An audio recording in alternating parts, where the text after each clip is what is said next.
All right, now let's stay on environmental matters as we shift now to the latest in the green ooze investigation. New barrels of chemicals have now been discovered in Detroit. Testing is taking place, and we're told right away. And now Congress is weighing in. Jason Colthorpe reports tonight from Commonwealth Street in Detroit, where new discoveries are being made. Has this area of Detroit become a chemical dumping ground? We know about Commonwealth Industries, the building associated with Gary Sayers, and the concerning chemicals found inside there. But across the street, beyond these walls, several more drums have been discovered, and now the process has begun to find out what's inside.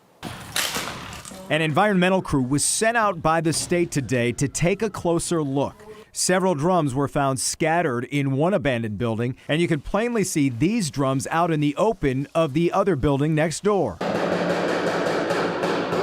These here had the label of vinyl caprolactam, or VCAP. We took that info to RTI Laboratories in Livonia to learn more. That's probably its dominant component or dominant use in industry as an inks and dyes additive.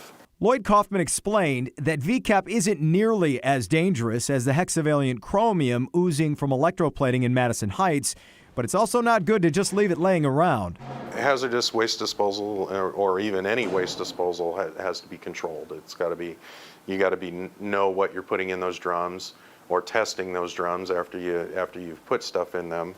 And so they should be in a controlled environment. They should not be open. Kaufman also says VCAP is not something a plating business would normally use, like the business Gary Sayers owned, but he's not surprised old chemicals are turning up in new places, especially when people who have been disposing of chemicals for decades are involved, like Sayers.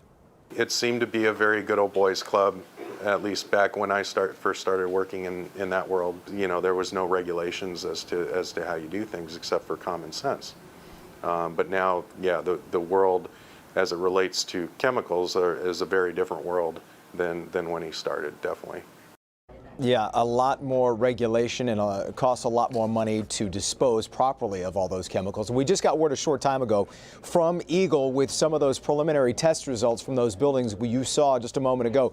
9 of the barrels found had asbestos materials in them. Next week, Eagle will bring someone in to properly dispose of those. Eagle also told me one of the buildings is owned by Henry Ford Hospital. And now Congresswoman Rashida Tlaib is requesting an investigation by the EPA into that building on Commonwealth in Detroit, the one that's owned by Gary Sayers. She's pushing for transparency and accountability. And also, the court case against Gary Sayers continued in Oakland County today. Madison Heights is suing him to demolish the building on East 10 Mile while his attorney is arguing for just repairs. Building officials testified today the building and the land is worth a total of just $42,000, but the repairs would exceed that cost substantially. Through previous interactions with Sayers, the city says he never came to them with plans or requests to repair his building. So Devin and Kim, Madison Heights, by the way, tells me this is the worst building it's seen in the city. Court is going to continue on that next week. Much more to come on this in its entirety, you can be sure. For now, back to you in the studio. All right, Jason, every day it's something I else. can't remember the last day we didn't have a development on one of these two stories, and they've all been bad.